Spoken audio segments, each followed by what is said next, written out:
Invisible Man by Ralph Ellison, Chapter 2. It was a beautiful college. The buildings were old and covered with vines, and the roads gracefully winding, lined with hedges and wild roses that dazzled the eyes in the summer sun. Honeysuckle and purple wisteria hung heavy from the trees, and white magnolias mixed with their scents in the bee-humming air. I've recalled it often here in my hole, how the grass turned green in the springtime, and how the mockingbirds fluttered their tails and sang, how the moon shone down on the buildings, how the bell in the chapel tower rang out the precious, short-lived hours, how the girls in bright summer dresses promenaded the grassy lawn.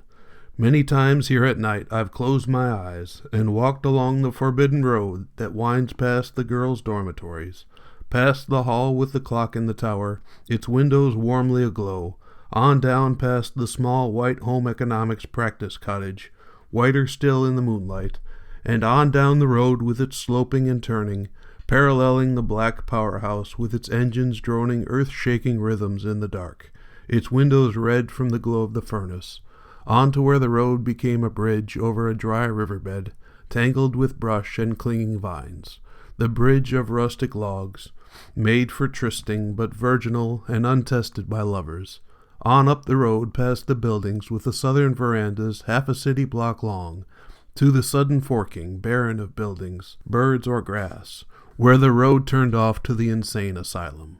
I always come this far and open my eyes. The spell breaks and I try to re-see the rabbits, so tame through having never been hunted, that played in the hedges and along the road.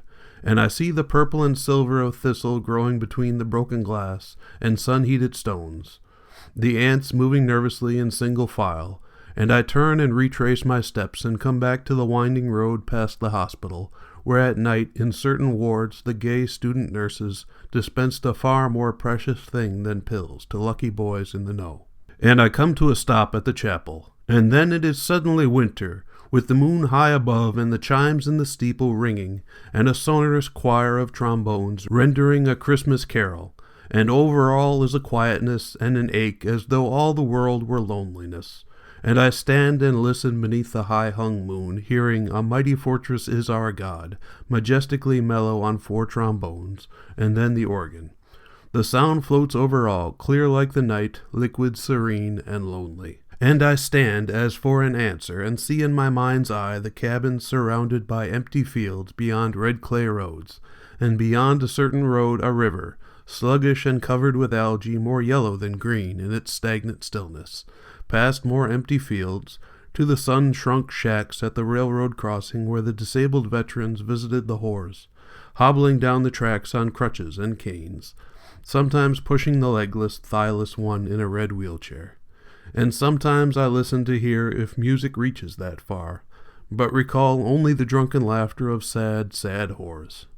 And I stand in the circle where 3 roads converge near the statue, where we drilled 4 abreast down the smooth asphalt, and pivoted and entered the chapel on Sundays, our uniforms pressed, shoes shined, minds laced up, eyes blind like those of robots to visitors and officials on the low, whitewashed reviewing stand. It's so long ago and far away that here in my invisibility I wonder if it happened at all. Then in my mind's eye I see the bronze statue of the college founder, the cold father symbol, his hands outstretched in the breathtaking gesture of lifting a veil that flutters in hard metallic folds above the face of a kneeling slave, and I am standing puzzled, unable to decide whether the veil is really being lifted, or lowered more firmly in place, whether I am witnessing a revelation or a more efficient blinding. And as I gaze, there is a rustle of wings, and I see a flock of starlings flighting before me, and, when I look again, the bronze face, whose empty eyes look upon a world I have never seen, runs with liquid chalk, creating another ambiguity to puzzle my groping mind. Why is a bird-soiled statue more commanding than one that is clean? O long green stretch of campus, O quiet songs at dusk, O moon that kissed the steeple and flooded the perfumed nights, O bugle that called in the morning, O drum that marched us militarily at noon, what was real, what solid, what more than a pleasant time-killing dream? For how could it have been real if now I am invisible? If real, why is it that I can recall in all that island of greenness no fountain, but one that was broken, corroded, and dry? And why does no rain fall through my recollections, sound through my memories, soak through the hard, dry crust of the still so recent past? Why do I recall, instead of the odor of seed bursting in springtime, only the yellow contents of the cistern spread over the lawn's dead grass? Why, and how and why? The grass did grow, and the green leaves appeared on the trees, and filled the avenues with shadow and shade, as sure as the millionaires descended from the north on Founder's Day each spring. And how they arrived, came smiling, inspecting, encouraging, conversing in whispers, speech-making into the wide-open ears of our black and yellow faces, and each leaving a sizable check as he departed. I'm convinced it was the product of a subtle magic, the alchemy of moonlight, the school of flower-studded wasteland, the rocks sunken, the dry winds hidden, the lost crickets chirping to yellow butterflies, and oh, those multimillionaires.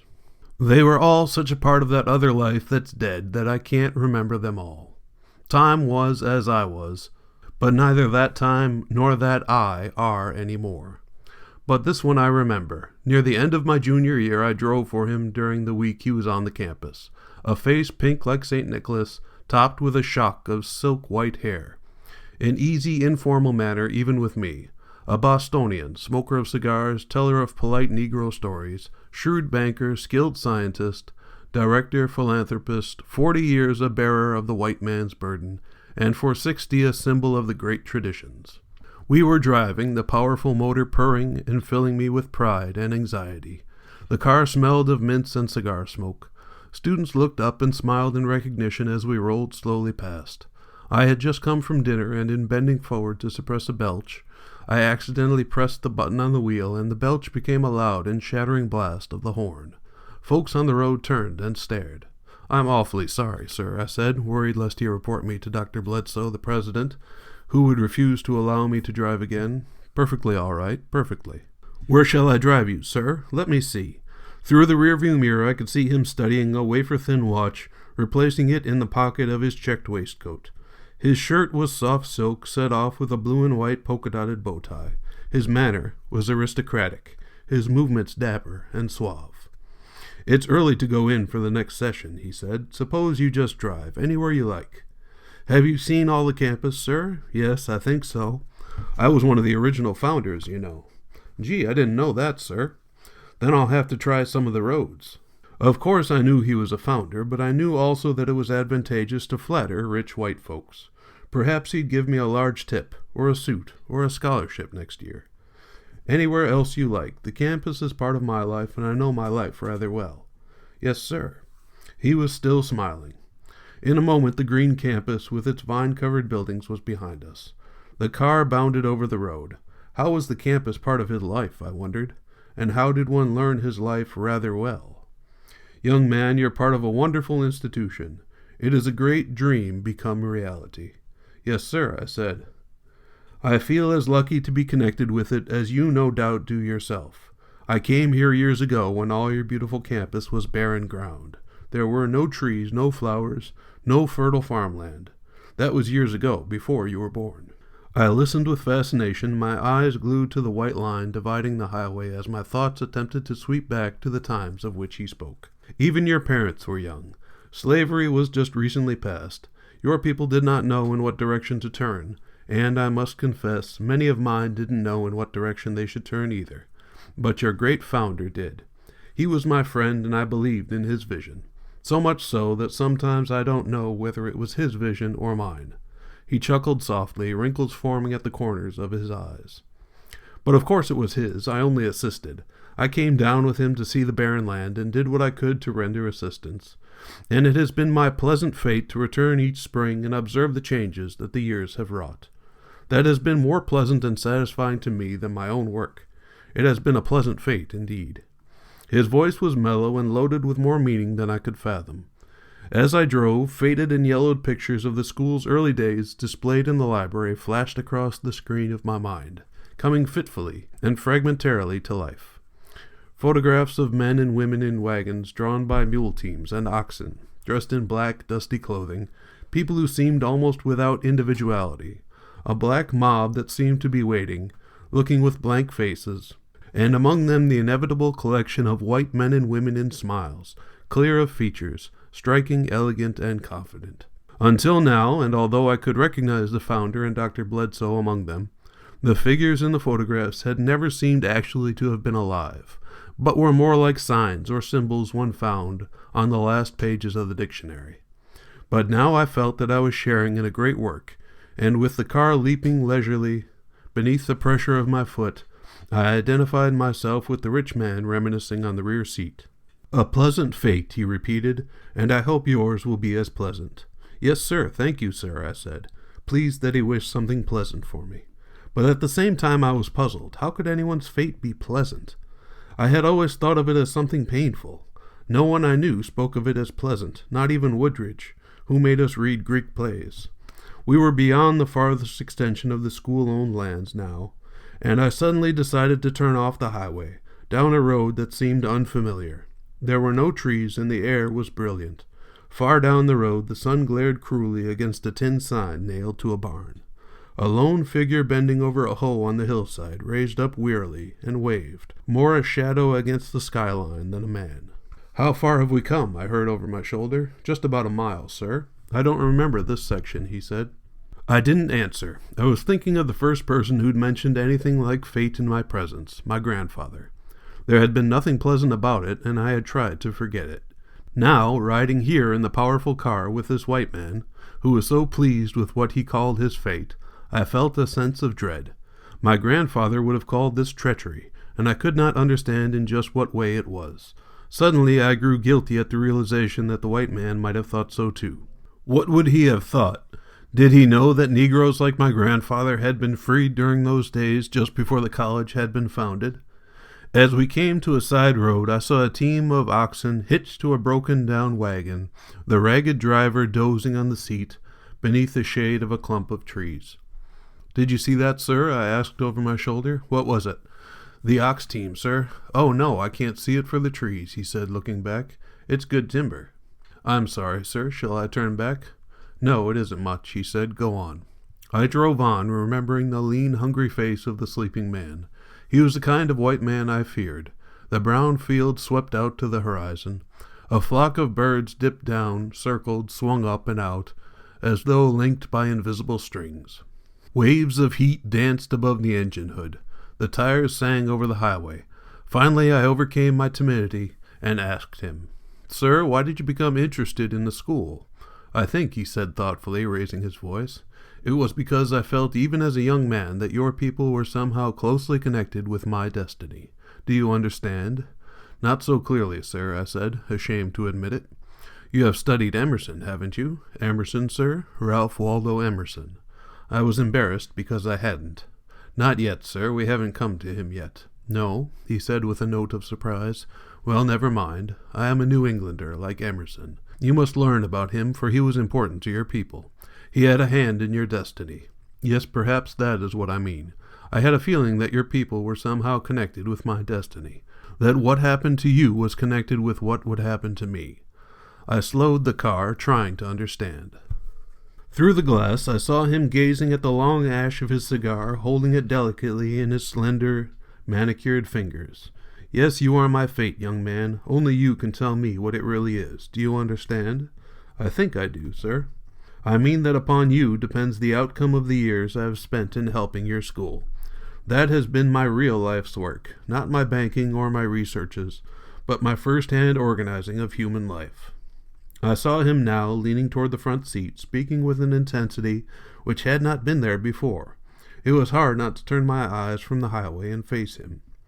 "There is another reason, a reason more important, more passionate, and yes, even more sacred than all the others," he said, no longer seeming to see me, but speaking to himself alone. "Yes, even more sacred than all the others. A girl, my daughter.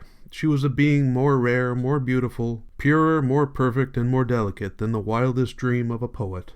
I could never believe her to be my own flesh and blood. Her beauty was a wellspring of purest water of life, and to look upon her was to drink and drink and drink again. She was rare, a perfect creation, a work of purest art, a delicate flower that bloomed in the liquid light of the moon, a nature not of this world, a personality like that of some biblical maiden, gracious and queenly. I found it difficult to believe her my own. Suddenly he fumbled in his vest pocket and thrust something over the back of the seat, surprising me. "Here, young man, you owe much of your good fortune in attending such a school to her." I looked upon the tinted miniature, framed in engraved platinum. I almost dropped it. A young woman of delicate, dreamy features looked up at me. She was very beautiful, I thought at the time. So beautiful that I did not know whether I should express admiration to the extent I felt it, or merely act polite. And yet I seemed to remember her, or someone like her, in the past. I know now that it was the flowing costume of soft, flimsy material that made for the effect. Today, dressed in one of the smart, well-tailored, angular, sterile, streamlined, engine-turned, air-conditioned, modern outfits you see in the women's magazines, she would appear as ordinary as an expensive piece of machine-tool jewelry, and just as lifeless. Then, however, I shared something of his enthusiasm. "She was too pure for life," he said sadly. "Too pure and too good and too beautiful. We were sailing together, touring the world, just she and I, when she became ill in Italy. I thought little of it at the time, and we continued across the Alps. When we reached Munich, she was already fading away. While we were attending an embassy party, she collapsed. The best medical science in the world could not save her. It was a lonely return, a bitter voyage. I have never recovered. I have never forgiven myself. Everything I've done since her passing has been a monument to her memory." He became silent, looking with his blue eyes far beyond the field stretching away in the sun. I returned the miniature, wondering what in the world had made him open his heart to me. That was something I never did. It was dangerous. First, it was dangerous if you felt like that about anything, because then you'd never get it, or something or someone would take it away from you. Then it was dangerous because nobody would understand you, and they'd only laugh and think you were crazy. So you see, young man, you are involved in my life quite intimately, even though you've never seen me before. You are bound to a great dream and to a beautiful monument. If you become a good farmer, a chef, a preacher, doctor, singer, mechanic, whatever you become, and even if you fail, you are my fate, and you must write me and tell me the outcome." I was relieved to see him smiling through the mirror. My feelings were mixed. Was he kidding me? Was he talking to me like someone in a book just to see how I would take it? Or could it be, I was almost afraid to think, that this rich man was just the tiniest bit crazy? How could I tell him his fate? He raised his head, and our eyes met for an instant in the glass. Then I lowered mine to the blazing white line that divided the highway. The trees along the road were thick and tall. We took a curve. Flocks of quail sailed up and over a field, brown, sailing down, blending. "Will you promise to tell me my fate?" I heard. "Sir? Will you? Right now, sir?" I asked with embarrassment. "It is up to you, now, if you like." I was silent. His voice was serious, demanding. I could think of no reply. The motor purred. An insect crushed itself against the windshield, leaving a yellow mucus smear. "I don't know now, sir. This is only my junior year. But you'll tell me when you know?" "I'll try, sir." "Good." When I took a quick glance into the mirror, he was smiling again. I wanted to ask him if being rich and famous and helping to direct the school to become what it wasn't enough, but I was afraid. "What do you think of my idea, young man?" he said. "I don't know, sir. I only think that you have what you're looking for. Because if I fail or leave school, it doesn't seem to me it would be your fault, because you helped make the school what it is. And you think that enough?" "Yes, sir. That's what the president tells us. You have yours, and you got it yourself, and we have to lift ourselves up the same way." "But that's only part of it, young man. I have wealth and a reputation and prestige. All that is true, but your great founder had more than that. He had tens of thousands of lives dependent upon his ideas and upon his actions. What he did affected your whole race. In a way, he had the power of a king, or in a sense, of a god.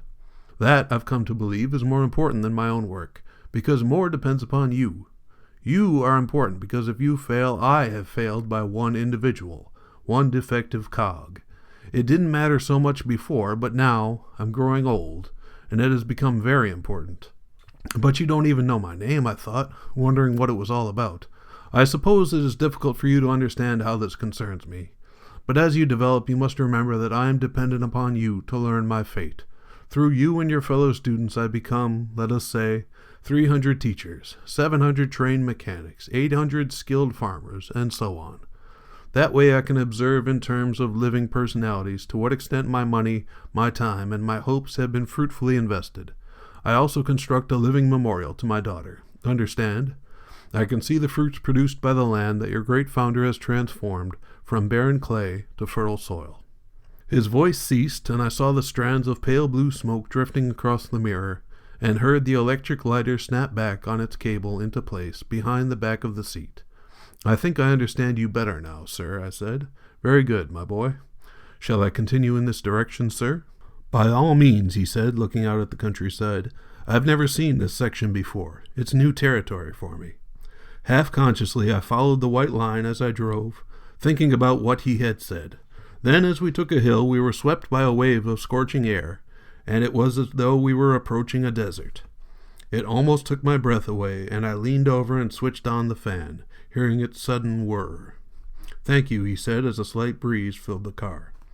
We were passing a collection of shacks and log cabins now, bleached white and warped by the weather. Sun-tortured shingles lay on the roofs like decks of water-soaked cards spread out to dry. The houses consisted of 2 square rooms joined together by a common floor and roof with a porch in between. As we passed, we could look through to the fields beyond. I stopped the car at his excited command in front of a house, set off from the rest. "Is that a log cabin?" It was an old cabin with its chinks filled with chalk-white clay, with bright new shingles patching its roof. Suddenly I was sorry that I had blundered down this road. I recognized the place as soon as I saw the group of children in stiff new overalls who played near a rickety fence. "Yes, sir, it is a log cabin," I said. It was the cabin of Jim Trueblood, a sharecropper who had brought disgrace upon the black community. Several months before, he had caused quite a bit of outrage up at the school, and now his name was never mentioned above a whisper. Even before that, he had seldom come near the campus, but had been well liked as a hard worker who took good care of his family's needs, and as one who told the old stories with a sense of humor and a magic that made them come alive. He was also a good tenor singer, and sometimes when special white guests visited the school, he was brought up along with the members of a country quartet to sing what the officials called their primitive spirituals, when we assembled in the chapel on Sunday evenings. We were embarrassed by the earthy harmonies they sang, but since the visitors were awed, we dared not laugh at the crude, high, plaintively animal sounds Jim Trueblood made as he led the quartet. That had all passed now with his disgrace, and what on the part of the school officials had been an attitude of contempt blunted by tolerance, had now become a contempt sharpened by hate. I didn't understand in those pre-invisible days that their hate, and mine too, was charged with fear. How all of us at the college hated the black belt people, the peasants, during those days. We were trying to lift them up, and they, like Trueblood, did everything it seemed to pull us down. "It appears quite old," Mr. Norton said, looking across the bare, hard stretch of yard where 2 women dressed in new, blue and white checked ginghams were washing clothes in an iron pot. The pot was soot black, and the feeble flames that licked its sides showed pale pink and bordered with black, like flames in mourning. Both women moved with the weary, full-fronted motions of far-gone pregnancy. "It is, sir," I said. "That one and the other 2 like it were built during slavery times." "You don't say. I would never have believed that they were so enduring. Since slavery times." "That's true, sir.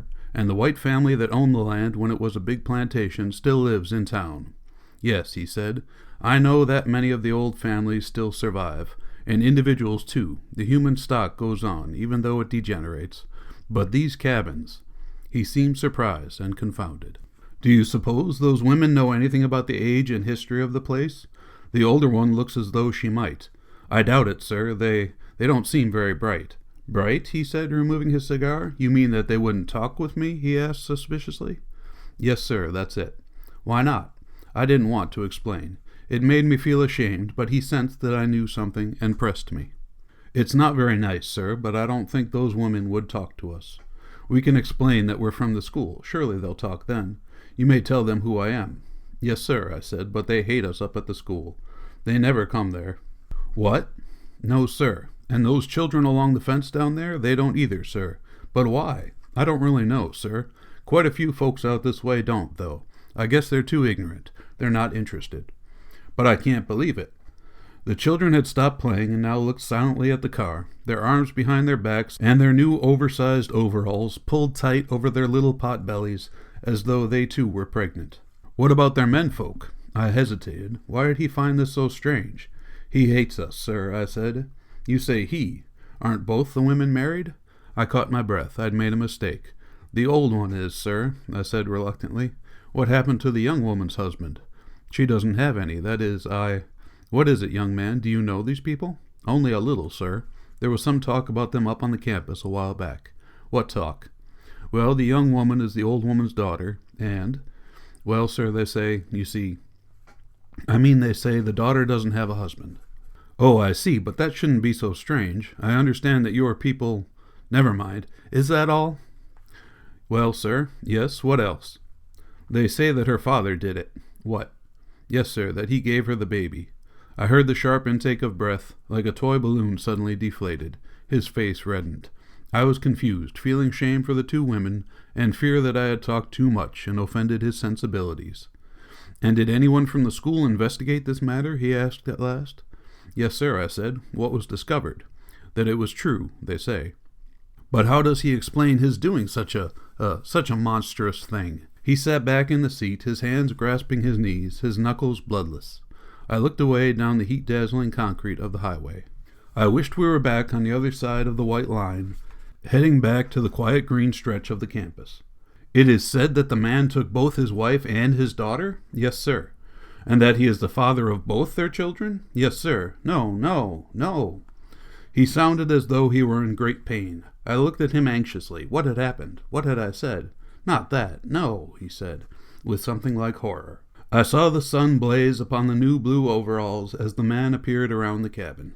His shoes were tan and new, and he moved easily over the hot earth. He was a small man, and he covered the yard with a familiarity that would have allowed him to walk in the blackest darkness with the same certainty. He came and said something to the woman as he fanned himself with a blue bandana handkerchief, but they appeared to regard him sullenly, barely speaking, and hardly looking in his direction. Would that be the man? Mr. Norton asked. Yes, sir, I think so. Get out, he cried. I must talk with him. I was unable to move. I felt surprise and a dread and resentment of what he might say to Trueblood and his women, the questions he might ask. Why couldn't he leave them alone? I climbed from the car and opened the rear door. He clambered out and almost ran across the road to the yard, as though compelled by some pressing urgency which I could not understand. Then suddenly I saw the two women turn and run frantically behind the house, their movements heavy and flat-footed. I hurried behind him, seeing him stop when he reached the man and the children. They became silent, their faces clouding over, their features becoming soft and negative, their eyes bland and deceptive. They were crouching behind their eyes, waiting for him to speak, just as I recognized that I was trembling behind my own. Up close I saw what I had not seen from the car. The man had a scar on his right cheek, as though he had been hit in the face with a sledge. The wound was raw and moist, and from time to time he lifted his handkerchief to fan away the gnats. I, Mr. Norton stammered, I must talk with you. All right, sir, Jim Trueblood said without surprise, and waited. Is it true? Did you? Sir, Trueblood asked as I looked away. You have survived, he blurted, but is it true? Sir? The farmer said, his brow wrinkling with bewilderment. I'm sorry, sir, I said, but I don't think he understands you. He ignored me, staring into Trueblood's face as though reading a message there which I could not perceive. You did and are unharmed, he shouted, his blue eyes blazing into the black face with something like envy and indignation.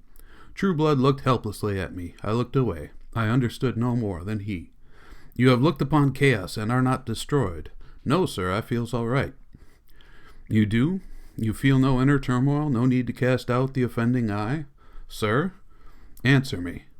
I'm all right, sir, Trueblood said uneasily. My eyes is all right, too. And when I feels poorly in my gut, I takes a little soda and it goes away. No, let us go where there is shade, he said, looking about excitedly and going swiftly to where the porch cast a swath of shade. We followed him. The farmer placed his hand on my shoulder, but I shook it off, knowing that I could explain nothing. We sat on the porch in a semicircle, in camp chairs, me between the sharecropper and the millionaire.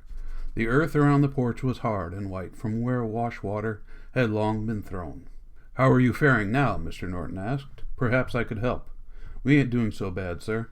Before they heard about what happened to us out here, I couldn't get no help from nobody. Now a lot of folks is curious and goes out of their way to help. Even the biggity school folks up on the hill. Only there was a catch to it. They offered to send us clean out of the county, pay our way and everything, and give me $100 to get settled with. But we likes it here, so I told them no. Then they sent a fellow out here, big fellow too, and he said if I didn't leave, they was going to turn the white folks loose on me. It made me mad, and it made me scared. Them folks up there to the school is in strong with the white folks, and that scared me. But I thought when they first come out here that they was different from when I went up there a long time ago looking for some book learning and some points on how to handle my crops. That was when I had my own place. I thought they was trying to help me, on account I got 2 women due to birth about the same time. But I got mad when I found they was trying to get rid of us 'cause they said we was a disgrace. Yes, sir, I got real mad. So I went down to see Mr. Buchanan, the boss man, and I told him about it, and he gave me a note to the sheriff and told me to take it to him. I did that, just like he told me. I went to the jailhouse and give Sheriff Barber the note, and he asked me to tell him what happened. And I told him, and he called in some more men, and they made me tell it again. They wanted to hear about the gal lots of times, and they give me something to eat and drink and some tobacco. Surprised me, 'cause I was scared and expecting something different. Why, I guess there ain't a colored man in the county who ever got to take so much of the white folks' time as I did. So finally they tell me not to worry, that they was going to send word up to the school that I was to stay right where I am. Them big N-words didn't bother me neither. It just goes to show you that no matter how biggity a N-word gets, the white folks can always cut him down. The white folks took up for me. And the white folks took to coming out here to see us and talk with us. Some of 'em was big white folks too, from the big school way across the state. Asked me lots about what I thought about things, and about my folks and the kids, and wrote it all down in a big book. But best of all, sir, I got more work now than I ever did have before. He talked willingly now, with a kind of satisfaction, and no trace of hesitancy or shame. The old man listened with a puzzled expression, as he held an unlit cigar in his delicate fingers. Things is pretty good now, the farmer said. Every time I think of how cold it was, and what a hard time we was having, I gets the shakes. I saw him bite into a plug of chewing tobacco. Something tinkled against the porch, and I picked it up, gazing at it from time to time. It was a hard red apple stamped out of tin. You see, sir, it was cold, and we didn't have much fire. Nothing but wood, no coal. I tried to get help, but wouldn't nobody help us, and I couldn't find no work or nothing. It was so cold all of us had to sleep together, me, the old lady, and the gal. That's how it started, sir. He cleared his throat, his eyes gleaming, and his voice taking on a deep, incantatory quality, as though he had told the story many, many times. Flies and fine white gnats swarmed about his wound. That's the way it was, he said, me on one side, and the old lady on the other, and the gal in the middle. It was dark, plumb black. Black as the middle of a bucket of tar. The kids was sleeping all together in their bed over in the corner.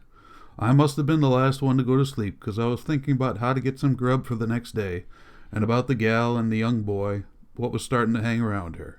I didn't like him, and he kept coming through my thoughts, and I made up my mind to warn him away from the gal. It was black dark, and I heard one of the kids whimper in his sleep, and the last few sticks of kindlin' crackin' and settlin' in the stove, and the smell of the fat meat seemed to get cold and still in the air, just like meat grease when it gets set in a cold plate of molasses. And I was thinking about the gal and this boy, and feeling her arms beside me, and hearing the old lady snoring with a kind of moaning and a groaning on the other side. I was worrying about my family, how they was going to eat and all, and I thought about when the gal was little, like the young'un sleeping over in the corner, and how I was her favorite over the old lady. There we was, breathing together in the dark, only I could see 'em in my mind, knowing 'em like I do. In my mind I looked at all of 'em, one by one. The gal looks just like the old lady did when she was young and I first met her, only better looking. You know, we getting to be a better looking race of people. That's the way it was, he said, me on one side and the old lady on the other and the gal in the middle. It was dark, plumb black, black as the middle of a bucket of tar. The kids was sleeping all together in their bed over in the corner. I must have been the last one to go to sleep, 'cause I was thinking about how to get some grub for the next day, and about the gal and the young boy what was starting to hang around her.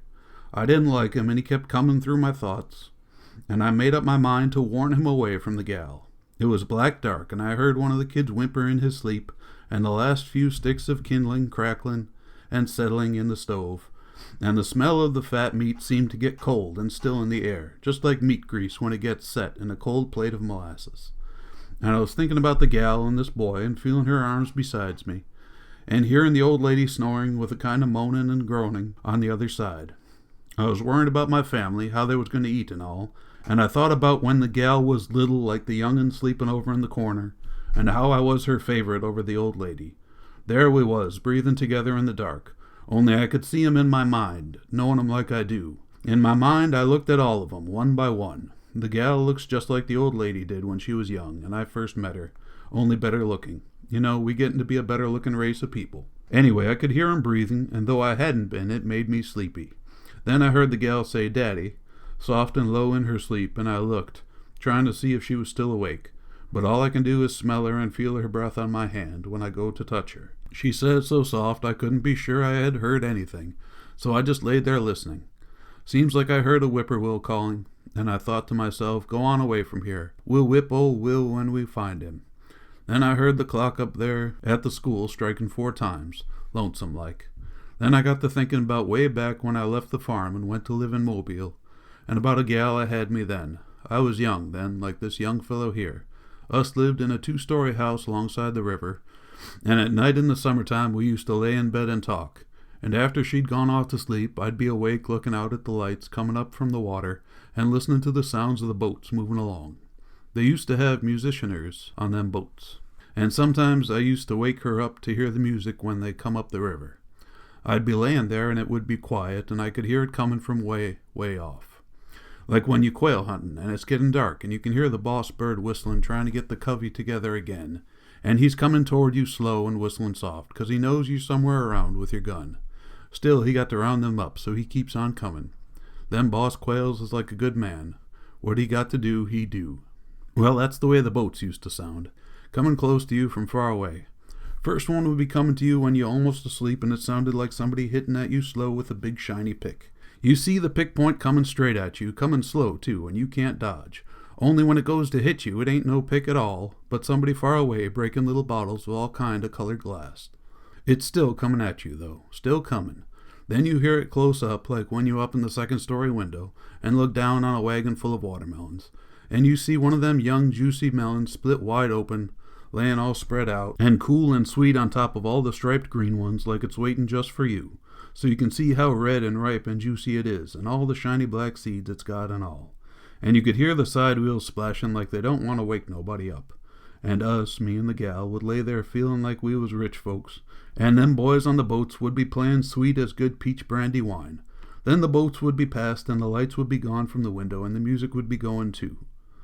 Kind of like when you watch a gal in a red dress and a wide straw hat going past you down a lane with the trees on both sides, and she's plump and juicy and kind of switching her tail, 'cause she knows you watching, and you know she know.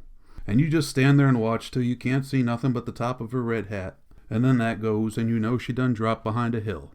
I seen me a gal like that once. All I could hear then would be that Mobile gal, name of Margaret. She'd be breathing beside me, and maybe about that time she'd say, "Daddy, you still awake?" And then I'd grunt, "Uh-huh," and drop on off. "Gentlemens," Jim Trueblood said, "I likes to recall them Mobile days." Well, it was like that when I heard Mattie Lou say "Daddy," and I knowed she must have been dreaming about somebody from the way she said it, and I gets mad wondering if it's that boy. I listened to her mumbling for a while, trying to hear if she calls his name, but she don't. And I remember that they say if you put the hand of a person who's talking in his sleep in warm water, he'll say it all. But the water is too cold, and I wouldn't have done it anyway. But I'm realizing that she's a woman now, when I feels her turn and squirm against me and throw her arm across my neck, up where the cover didn't reach and I was cold. She said something I couldn't understand, like a woman says when she wants to tease and please a man. I knowed then she was grown, and I wondered how many times it had done happened. And was it that doggone boy? I moved her arm, and it was soft, but it didn't wake her, so I called her, but that didn't wake her neither. Then I turned my back and tried to move away, though there wasn't much room, and I could still feel her touching me, moving close to me. Then I must have dropped into the dream. I have to tell you about that dream. I looked at Mr. Norton and stood up, thinking that now was a good time to leave. But he was listening to Trueblood so intensely he didn't see me, and I sat down again, cursing the farmer silently. To hell with his dream. I don't quite remember it all, but I remember that I was looking for some fat meat. I went to the white folks downtown, and they said go see Mr. Broadnax, that he'd give it to me. Well, he lives up on a hill, and I was climbing up there to see him. Seems like that was the highest hill in the world. The more I climbed, the farther away Mr. Broadnax's house seemed to get. But finally I do reach there, and I'm so tired and restless to get to the man. I go through the front door. I know it's wrong, but I can't help it. I go in, and I'm standing in a big room full of lighted candles and shiny furniture and pictures on the walls and soft stuff on the floor. But I don't see a living soul, so I call his name, but still don't nobody come and don't nobody answer. So I see a door and go through that door, and I'm in a big white bedroom, like I seen one time when I was a little old boy and went to the big house with my ma.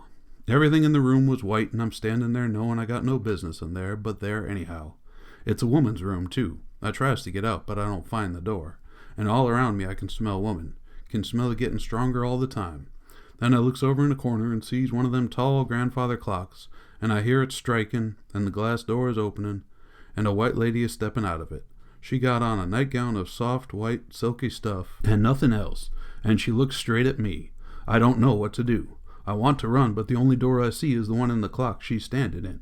And anyway, I can't move, and this here clock is keeping up a heap of racket. It's getting faster and faster all the time. I try to say something, but I can't. Then she starts to screaming, and I think I done gone deaf, 'cause though I can see her mouth working, I don't hear nothing. Yet I can still hear the clock, and I tries to tell her I'm just looking for Mr. Broadnax, but she don't hear me. Instead, she runs up and grabs me around the neck and holds tight, trying to keep me out of the clock. I don't know what to do then, sure enough. I try to talk to her, and I try to get away, but she's holding me, and I'm scared to touch her 'cause she's white. Then I get so scared that I throw her on the bed and try to break her hold. That woman just seemed to sink out of sight. That there bed was so soft. It's sinking down so far I think it's going to smother both of us. Then swoosh, all of a sudden a flock of little white geese flies out of the bed, like they say you see when you go to dig for buried money. Lord, they hadn't no more'n disappeared. Then I heard a door open, and Mr. Broadnax's voice said, "They just N-words, leave 'em do it." How can he tell this to white men, I thought, when he knows they'll say that all Negroes do such things. I looked at the floor, a red mist of anguish before my eyes. And I can't stop, although I got a feeling something is wrong. I get loose from the woman now, and I'm running for the clock. At first I couldn't get the door open. It had some kind of crinkly stuff like steel wool on the facing. But I get it open and get inside, and it's hot and dark in there. I go up a dark tunnel, up near where the machinery is making all that noise and heat. It's like the power plant they got up to the school. It's burning hot as if the house was caught on fire. And I start to run and trying to get out. I run and run till I should be tired, but ain't tired, but feeling more rested as I run. And running so good it's like flying. And I'm flying and sailing and floating right up over the town, only I'm still in the tunnel. Then way up ahead I see a bright light like a jack-o'-lantern over a graveyard. It gets brighter and brighter, and I know I got to catch up with it or else.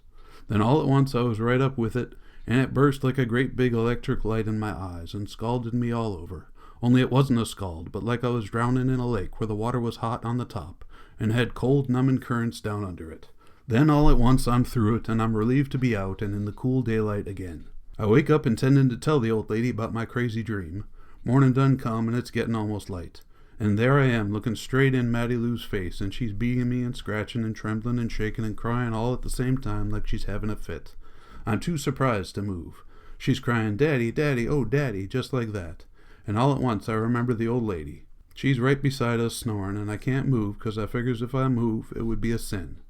And I figures too that if I don't move it maybe ain't no sin, 'cause it happened when I was asleep. Although maybe sometimes a man can look at a little old pigtail gal and see him a whore. You all know that? Anyway, I realize that if I don't move, the old lady will see me. I don't want that to happen. That would be worse than sin. I'm whispering to Mattie Lou, trying to keep her quiet, and I'm figuring how to get myself out of the fix I'm in without sinning. I almost chokes her. But once a man gets himself in a tight spot like that, there ain't much he can do. It ain't up to him no longer. There I was, trying to get away with all my might, yet having to move without moving. I flew in, but I had to walk out. I had to move without moving. I done thought about it since a heap. And when you think right hard, you see that that's the way things has always been with me. That's just about been my life. There was only one way I can figure that I could get out. That was with a knife, but I didn't have no knife. And if y'all ever seen them geld them young boar pigs in the fall, you know I knowed that was too much to pay to keep from sinning. Everything was happening inside of me like a fight was going on. Then just the very thought of the fix I'm in puts the iron back in me. Then if that ain't bad enough, Mattie Lou can't hold out no longer and gets to moving herself. First she was trying to push me away, and I'm trying to hold her down to keep from sinning. Then I'm pulling away and shushing her to be quiet so's not to wake her ma, when she grabs hold of me and holds tight. She didn't want me to go then, and to tell the honest-to-God truth I found out that I didn't want to go neither. I guess I felt then, at that time, and although I've been sorry since, just about like that fellow did down in Birmingham, that one what locked himself in his house and shot at them police until they set fire to the house and burned him up. I was lost. The more wrigglin' and twistin' we done trying to get away, the more we wanted to stay. So like that fellow, I stayed. I had to fight it on out to the end. He might have died, but I suspects now that he got a heap of satisfaction before he went. I know there ain't nothing like what I went through. I can't tell how it was.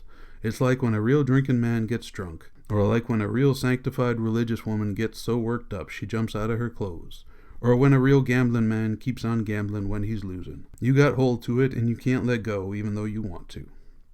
"Mr. Norton, sir," I said in a choked voice, "it's time we were getting back to the campus. You'll miss your appointments." He didn't even look at me. "Please," he said, waving his hand in annoyance.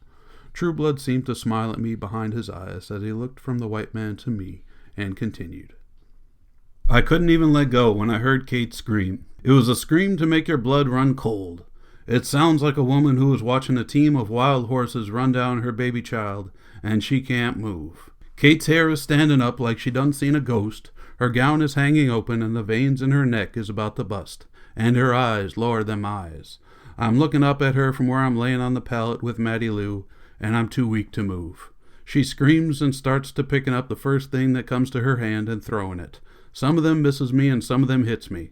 Little things and big things. Something cold and strong stinking hits me and wets me and bangs against my head. Something hits the wall, boom, aloom, aloom, like a cannonball, and I tries to cover up my head. Kate's talking the unknown tongue like a wild woman. 'Wait a minute, Kate,' I says, 'stop it.' Then I hears her stop a second, and I hears her running across the floor, and I twists and looks, and Lord, she done got my double-barrel shotgun. And while she's foaming at the mouth and cocking the gun, she gets her speech. 'Get up,' she says. 'Hey, now, Kate,' I says. 'Goddamn your soul to hell, get up off my child.' 'But, woman, Kate, listen. Don't talk, move. Down that thing, Kate. No, down, up. That there's buckshot, woman, buckshot.' 'Yes, it is. Down it,' I say. 'I'm gonna blast your soul to hell. You're gonna hit Matty Lou. Not Matty Lou, you. It spreads, Kate, Matty Lou.' She moves around, aiming at me. I done warn you, Jim. Kate, it was a dream. Listen to me. You the one who listen. Up from there.' She jerks the gun and I shuts my eyes. But instead of thunder and lightning busting me, I hears Matty Lou scream in my ear. 'Mama, oh, Mama.' I rolls almost over then, and Kate hesitates. She looks at the gun and she looks at us, and she shivers a minute like she got the fever. Then all at once she drops the gun, and zip, quick as a cat, she turns and grabs something off the stove. It catches me like somebody digging into my side with a sharp spade. I can't breathe. She's throwing and talking all at the same time. And when I looks up, man, she's got an iron in her hand. I hollers, 'No blood, Kate, don't spill no blood.' 'You low-down dog,' she says, 'it's better to spill than to foul.' 'No, Kate, things ain't what they appear. Don't make no blood sin on account of no dream sin. Shut up, N-word, you done fouled.' But I sees there ain't no use reasoning with her then. I makes up my mind that I'm going to take whatever she give me. It seems to me that all I can do is take my punishment. I tell myself, maybe if you suffer for it, it will be best.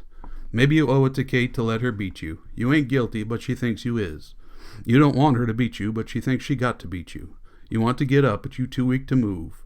I was, too. I was frozen to where I was like a young'un what done stuck his lip to a pump handle in the wintertime. I was just like a jaybird that the yellow jacket's done stung till he's paralyzed, but still alive in his eyes, and he's watching them sting his body to death. It made me seem to go way back a distance in my head, behind my eyes, like I was standing behind a windbreak during a storm. I looks out and sees Kate running toward me, dragging something behind her. I tries to see where it is, 'cause I'm curious about it, and sees her gown catch on the stove and her hand coming in sight with something in it. I thinks to myself, it's a handle. What she got the handle to? Then I sees her right up on me, big. She's swinging her arms like a man swinging a 10-pound sledge, and I sees the knuckles of her hand is bruised and bleeding, and I sees it catching her gown, and I sees her gown go up so I can see her thighs, and I sees how rusty and gray the cold done made her skin, and I sees her bend and straightening up, and I hears her grunt, and I sees her swing, and I smells her sweat, and I knows by the shape of the shining wood what she got to put on me. Lord, yes, I sees it catch on a quilt this time, and raise that quilt up and drop it on the floor. Then I sees that axe come free. It's shining from the sharpening I'd give it a few days before. And man, way back in myself, behind that windbreak, I says, 'Naw, Kate, Lord, Kate, naw.' Suddenly his voice was so strident that I looked up startled. True Blood seemed to look straight through Mr. Norton, his eyes glassy. The children paused guiltily at their play, looking toward their father. "I might as well been pleadin' with a switch engine," he went on. "I sees it comin' down. I sees the light catchin' on it. I sees Kate's face all mean, and I tightens my shoulders and stiffens my neck, and I waits.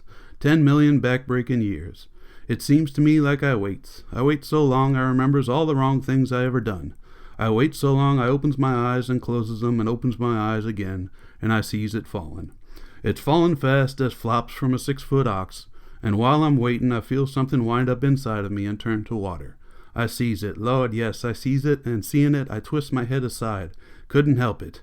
Kate has a good aim, but for that, I moves. Though I meant to keep still, I moves. Anybody but Jesus Christ himself would have moved.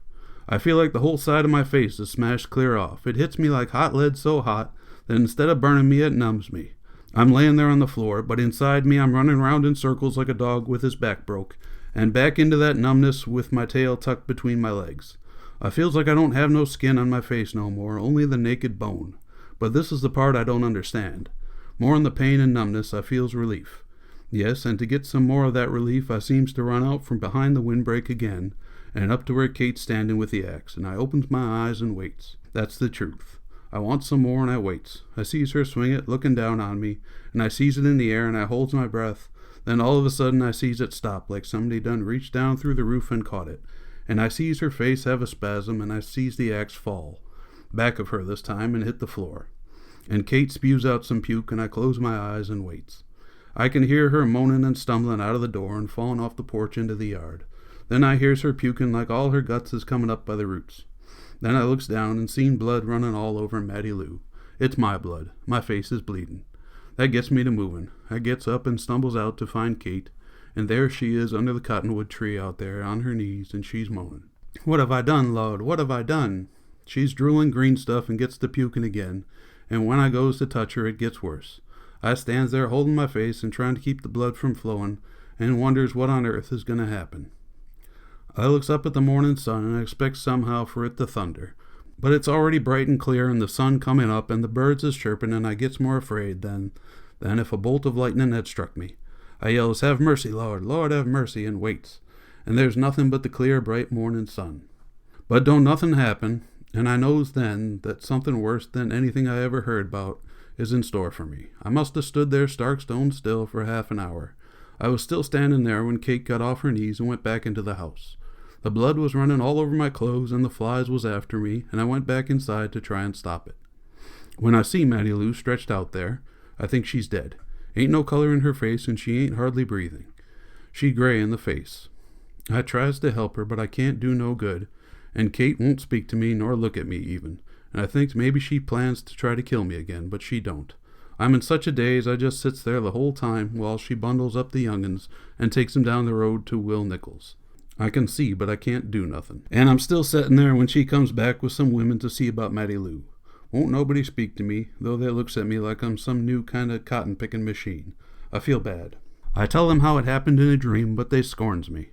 I gets plumb out of the house then. I goes to see the preacher, and even he don't believe me. He tells me to get out of his house, that I'm the most wicked man he's ever seen, and that I better go confess my sin and make my peace with God. I leave trying to pray, but I can't. I think and think until I think my brain gonna bust, about how I'm guilty and how I ain't guilty. I don't eat nothing and I don't drink nothing and can't sleep at night. Finally one night, way early in the morning, I look up and see the stars, and I start singing. I don't mean to. I didn't think about it, just start singing. I don't know what it was, some kind of church song, I guess. All I know is I ends up singing the blues. I sings me some blues that night ain't never been sang before. And while I'm singing them blues, I make up my mind that I ain't nobody but myself, and ain't nothing I can do but let whatever is gonna happen, happen. I made up my mind that I was going back home and face Kate. Yeah, and face Mattie Lou too. When I gets here, everybody thinks I done run off. There's a heap of women here with Kate, and I runs 'em out. And when I runs 'em out, I sends the young'uns out to play and locks the door and tells Kate and Mattie Lou about the dream and how I'm sorry, but that what done happen is done happen. "How come you don't go on away and leave us?" is the first words Kate says to me. "Ain't you done enough to me and this child?" "I can't leave you," I says. "I'm a man, and man don't leave his family." She says, "No, you ain't no man. No man 'd do what you did." "I'm still a man," I says. "But what you gonna do after it happens?" says Kate. "After what happens?" I says. When yo' black abomination is birthed to ball yo' wicked sin before the eyes of God. She must have learned them words from the preacher. Birth, I said. Who birth? Both of us. Me birth and Mattie Lou birth. Both of us birth. You dirty low-down wicked dog. That like to kill me. I can understand then why Mattie Lou won't look at me and won't speak a word to nobody. If you stay, I'm going over and get Aunt Chloe for both of us, Kate says. She says, I don't aim to birth no sin for folks to look at all the rest of my life, and I don't aim for Mattie Lou to neither. You see, Aunt Chloe is a midwife, and even weak as I am from this news, I knows I don't want her fooling with my women folks. That would have been piling sin up on top of sin. So I told Kate, that if Aunt Chloe comes near this house, I'd kill her, old as she is. I'd have done it, too. That settles it. I walks out of the house and leaves him here to cry it out between 'em. I wanted to go off by myself again, but it don't do no good trying to run off from something like that. It follows you wherever you go. Besides, to get right down to the facts, there wasn't nowhere I could go. I didn't have a crying dime. Things got to happening right off. The N-words up at the school come down to chase me off, and that made me mad. I went to see the white folks then, and they gave me help. That's what I don't understand. I done the worst thing a man could ever do in his family, and instead of chasing me out of the country, they give me more help than they ever give any other colored man, no matter how good a N-word he was. Except that my wife and daughter won't speak to me, I'm better off than I ever been before. And even if Kate won't speak to me, she took the new clothes I brought her from up in town, and now she's getting some eyeglasses made, what she been needin' for so long. But what I don't understand is how I done the worst thing a man can do in his own family, and instead of things getting bad, they got better. The N-words up at the school don't like me, but the white folks treats me fine. He was some farmer. As I listened, I had been so torn between humiliation and fascination that to lessen my sense of shame, I had kept my attention riveted upon his intense face. That way I did not have to look at Mr. Norton. But now, as the voice ended, I sat looking down at Mr. Norton's feet. Out in the yard, a woman's hoarse contralto intoned a hymn. Children's voices were raised in playful chatter. I sat bent over, smelling the sharp, dry odor of wood burning in the hot sunlight. I stared at the 2 pairs of shoes before me. Mr. Norton's were white, trimmed with black. They were custom-made, and there, beside the cheap tan brogues of the farmer, they had the elegantly slender, well-bred appearance of fine gloves. Finally, someone cleared his throat, and I looked up to see Mr. Norton staring silently into Jim Trueblood's eyes. I was startled. His face had drained of color. With his bright eyes burning into Trueblood's black face, he looked ghostly. Trueblood looked at me questioningly. Listen to the young'uns, he said in embarrassment, playing London Bridge is falling down. Something was going on which I didn't get. I had to get Mr. Norton away. Are you all right, sir? I asked. He looked at me with unseeing eyes. All right, he said. Yes, sir. I mean that I think it's time for the afternoon session. I hurried on. He stared at me blankly. I went to him. Are you sure you're all right, sir? Maybe it's the heat, Trueblood said. You got to be born down here to stand this kind of heat. Perhaps, Mr. Norton said, it is the heat. We'd better go. He stood shakily, still staring intently at Trueblood. Then I saw him removing a red Moroccan leather wallet from his coat pocket. The platinum-framed miniature came with it, but he did not look at it this time. Here, he said, extending a banknote, please take this and buy the children some toys, for me. Trueblood's mouth fell agape. His eyes widened and filled with moisture as he took the bill between trembling fingers. It was a $100 bill. I'm ready, young man, Mr. Norton said, his voice a whisper. I went before him to the car and opened the door. He stumbled a bit climbing in, and I gave him my arm. His face was still chalk white. Drive me away from here, he said in a sudden frenzy. Away. Yes, sir. I saw Jim Trueblood wave as I threw the car into gear. You bastard, I said under my breath. You no-good bastard. You get a $100 bill. When I had turned the car and started back, I saw him still standing in the same place. Suddenly Mr. Norton touched me on the shoulder. I must have a stimulant, young man. A little whiskey. Yes, sir. Are you all right, sir? A little faint, but a stimulant. His voice trailed off. Something cold formed within my chest. If anything happened to him, Dr. Bledsoe would blame me. I stepped on the gas, wondering where I could get him some whiskey. Not in the town. They would take too long. There was only one place, the Golden Day. I'll have you some in a few minutes, sir, I said. As soon as you can, he said.